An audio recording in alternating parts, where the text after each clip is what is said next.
Greetings, beautiful people. My name is Jan Blake, and this is your Friday Dilemma. It's another one about eyes, by the way. Once upon a time, there was a small village. In the small village, there was a small house, and in the small house, there lived a husband, a wife, the mother of the husband, and the mother of the wife. Now, the husband and wife, they got on very well, apart from when their mothers were arguing, and their mothers argued almost every day. Now, husband and wife tried not to get embroiled in their parents' arguments, but sometimes it was really hard not to take sides. And that was the only time that the husband and wife were at loggerheads in defense of their own mothers. One day, things became so terrible that the headman of the village had to come and visit. He said, "What are you doing? Do you know how far we can hear your voices in this village? Do you know the children have to pass your house to go to school? And as they pass your house, what do they hear? Ugly, hot words coming from your lips. You should be ashamed of yourselves." And he turned to the two elders, the two women, and said, "You of all people should be more ashamed of yourself. We expect better from our elders."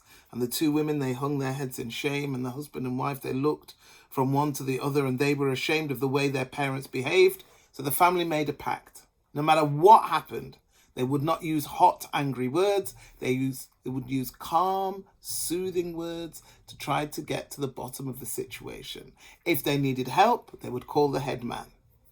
And so it was. 1 month, 2 months, 3 months, 6 months of peace, perfect peace. They did not argue with each other. Hot, harsh words were not used. Disagreements, obviously, they were human after all. But the arguments they used to have, none of that. And they were also proud of themselves. In fact, the wife's mother was so proud of herself that she had not engaged in these arguments, that she decided to slaughter her one and only goat in celebration, in honor of the family, and the whole village were to be invited. So the goat was slaughtered and the meat was cooked, and then she realized she didn't have any grain, no rice, no maize, nothing. But she knew that the husband's mother had some in her grain bin. So she took her calabash bowl, she went to the husband's mother's grain bin, she took off the lid, she dipped her calabash bowl in. It was just a bit of rice. She would return it when she went to the market, and it was at that moment that the husband's mother came in. The wife's mother said, "Ah, sister, I'm glad I saw you. Don't you think we've done well? No arguments for 6 months. I've slaughtered my goat. I thought we could have a feast, invite the whole village. I don't have any grain. I'm taking some of your rice, and the next time I go to the market, I'll replace it." The husband's mother said, "Put it back." "Sorry?" said the wife's mother. She was so shocked by her response. "Put it back," she said. "Did I give you permission to take my grain? No, I did not. But a thief's true colors will always show." "What did you call me?" said the wife's mother. "I am no thief. I have just slaughtered my goat. I told you that I wanted to cook a celebratory meal for all of us. You will benefit, I will benefit, and I will replace your rice." No. The husband's mother didn't want to hear that, and an argument ensued. A violent argument. Pushing, shoving, scratching. Soon the two women, the two elders, the two grey-haired women were rolling on the ground, scratching, biting and tearing at each other. And I don't know what the wife's mother said to the husband's mother, but the husband's mother extended her finger, aimed it straight at the wife's mother's eye, and poked out her eye. The wife's mother, in even more shock, screamed at the top of her voice, "She's poked out my eye!" She flipped the husband's mother over onto her back, extended her finger, and poked out her eye. Now, of course, there was lots of commotion coming from the house the first time in 6 months. Everybody was gathered, looking in through the gaps in the wood, and they saw what was happening. One child was so disturbed that the child ran to the field to find where husband and wife who were working, to bring them back and tell them what had happened. The husband and wife, they came, two mothers sitting there like this. The husband said to his mother, "What happened?" "It was her." The wife said to her mother, "What happened?" "It was her." Now, husband and wife, they began to argue with each other. "Look what your mother did to my mother," said the wife to the husband. "My mother," said the husband. "Look at my mother. She's injured. Her eye is missing from her head." And so another argument ensued. And I don't know what the husband said to his wife, but she got him in a headlock. She extended her finger, poked out his eye. And when he realized that he now looked like his mother, he was furious. He turned to his wife, he grabbed her by the chin and poked out her eye. So now they were a one-eyed family. You've met them before in another story. Anyway, the headman came and he threw them out of the village. He said, this cannot stand. We cannot have you here. This is not right. Your influence is now toxic. Go.